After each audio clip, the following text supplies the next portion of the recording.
about the next 2 or 3 pieces. The next piece is Sing Me to Heaven. It's really about music for your whole life.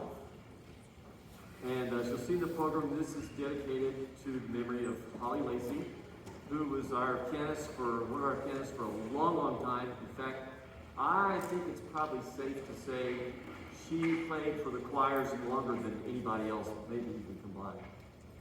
She played a lot for a lot of these students in voice lessons, and sadly, she passed away last fall after a long struggle. The last time, I saw her a couple of times after this maybe, but the last memory I have is we had a reunion last summer, 1st of June, and she came to the reunion just to see the students, the former students.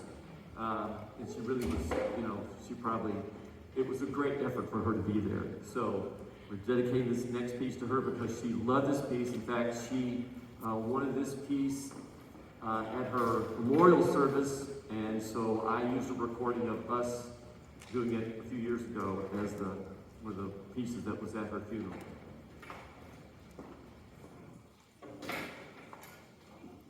After that is Oh Love, which is, I think you'll know the words because they're, a hymn that I know anyway, but a new setting by Elaine Hagenberg, whose music I really like.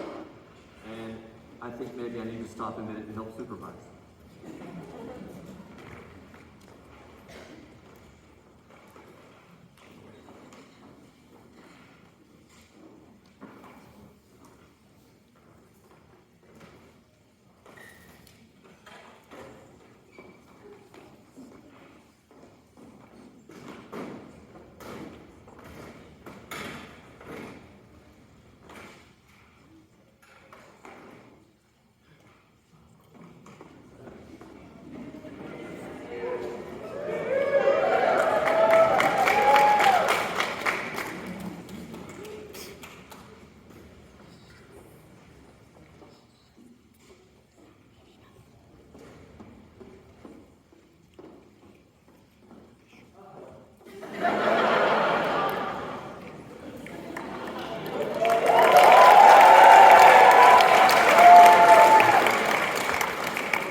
piece is from an opera. It's based on a Tolstoy short story. And Drew, help me out if I get this wrong. There are these pilgrims that are on this way to the shrine, but they see an island over there, and they go over there, and they find 3 hermits who are basically monks, but they're hermits on the island, and so the pilgrims and the priest that's with them see it as a great opportunity to teach them the proper way to pray. Well, they spend all day teaching them the Lord's Prayer. And they finally think they got it, and the pilgrims and the priests are really proud of themselves, and they get back on the boat and start to sail away. And then they see something in the very far distance. Oh, and the hermits have their own prayer, which I can't remember right now, but it's a very simple prayer. And so then they see in the distance something getting closer and closer to them. And eventually they realize it's the hermits running across the water,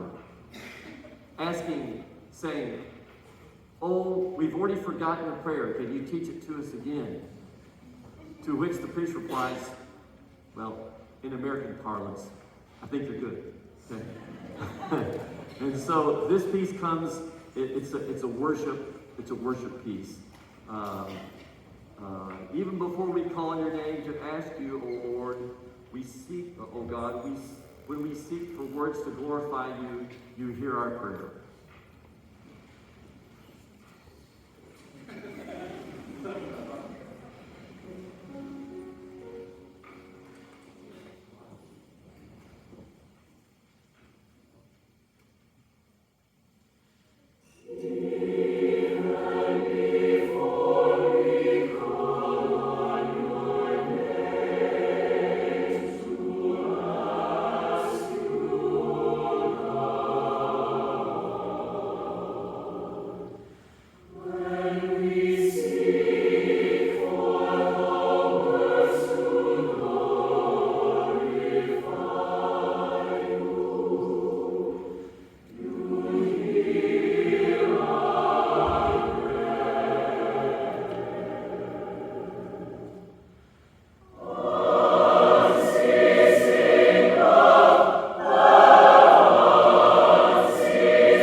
please welcome our instrumentalists who have played for us in this next piece.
My life moving people. Okay.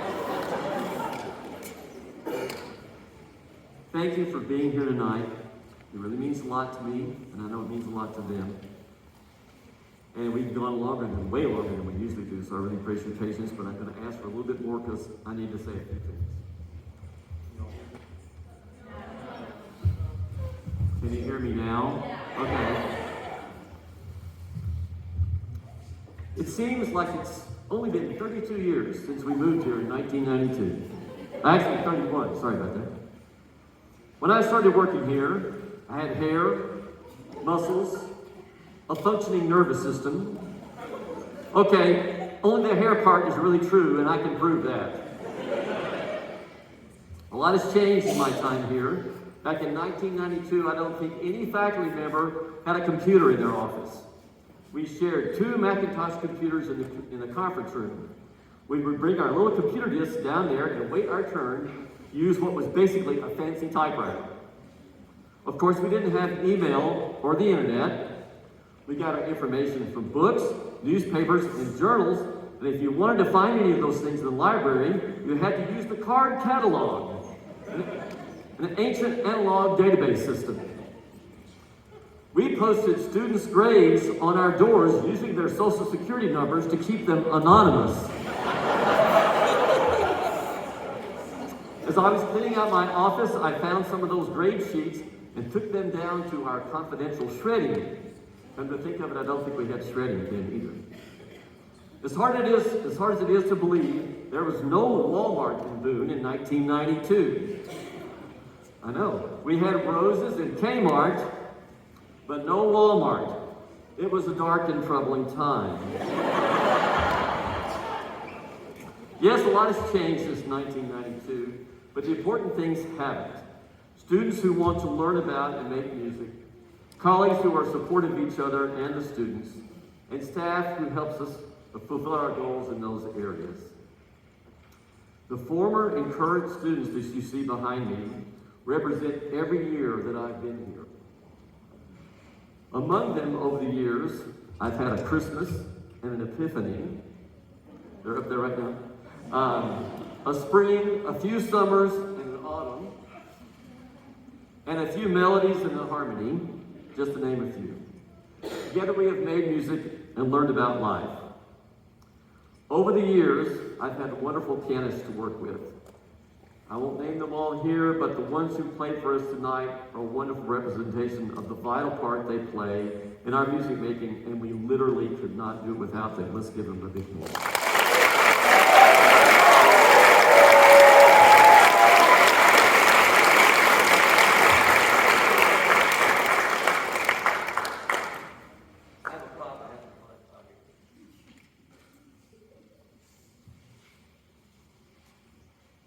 I've had wonderful faculty colleagues over the years, and on occasions like this, it's usually not a good idea to name specific ones because you don't want anyone to feel slighted, since all of them have played a part in what we do here together in high school music.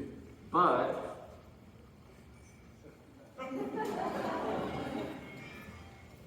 four of the best friends I've had in my life have been drummers. Now that I have the time, I'm going to go into deep psychoanalysis about that. First was Steve Greer, who I met on the first day of first grade, and we probably only became friends because our first name was both Steve. And is still my friend and sometimes loyal. Not only were we in band together, we were in a band together in a high school. Wait. Luckily, there were no cell phones then, so there's no real proof that that ever happened. Next was Dennis Freeland, one of my best friends from our church youth group during my high school years, and someone who made me think more deeply about life. Then there's Rick Gardner, my best friend and roommate from college. More correctly, we are soulmates. I could pick up the phone right now and call him and be right back to where we were 44 years ago. For the past 31 years, Dr. Jay Jackson has filled the percussion pal role in my life. We started teaching here at the same time, and since he already had a long-standing relationship with the university and the School of Music, he helped me get oriented to the place. And I really began to lean on his friendship and advice when I took over from him as director of Canon Music Camp. Thank you, Jay, for all your help, the baseball talk, and the friendship. There's one other person I must mention. There are people in your life who make such a profound and lasting impact that you can't imagine what your life and those around you would be like if they hadn't been there and done the things they did. Professionally, for me, that person is Dr. Julia Pedigo.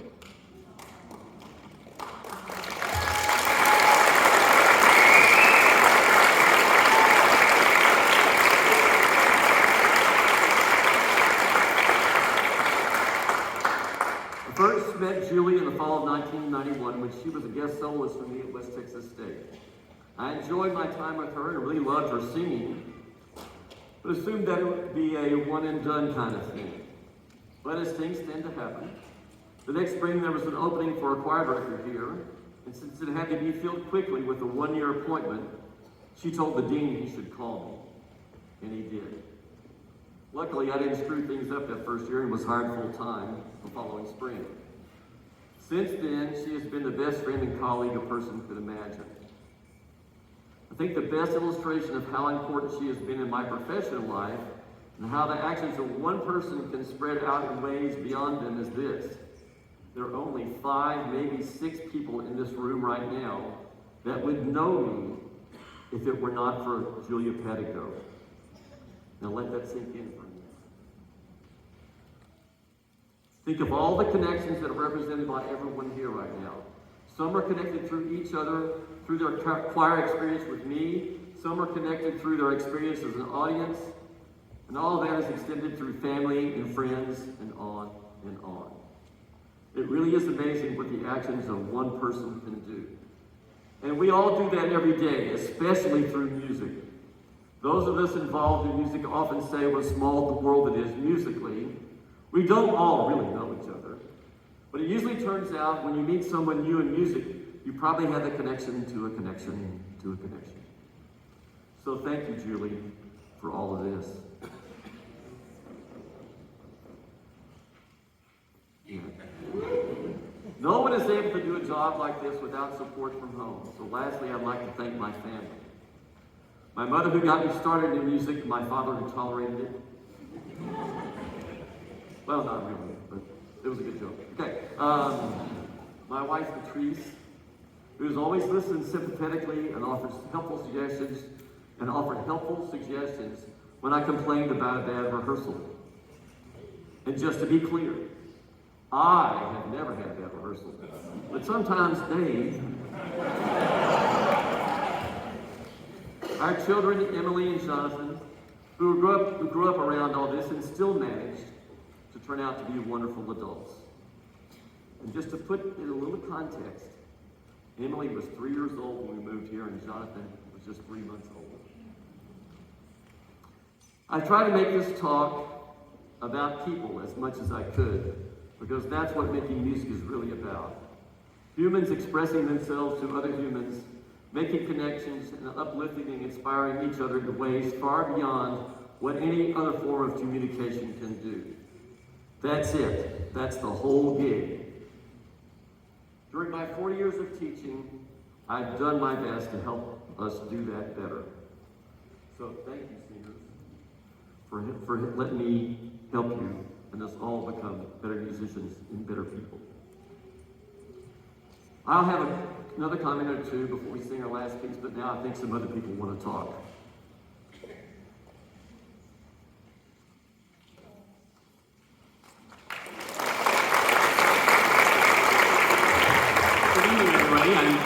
I'm the Dean of the Hayes School of Music, and it's great to see our alums and current students on the stage. I tell our students all the time, the best friends in the world are the friends that you're singing with, and you've made some more today. Steve, before you go, I have a message from the Board of Trustees and the Chancellor about the concert title.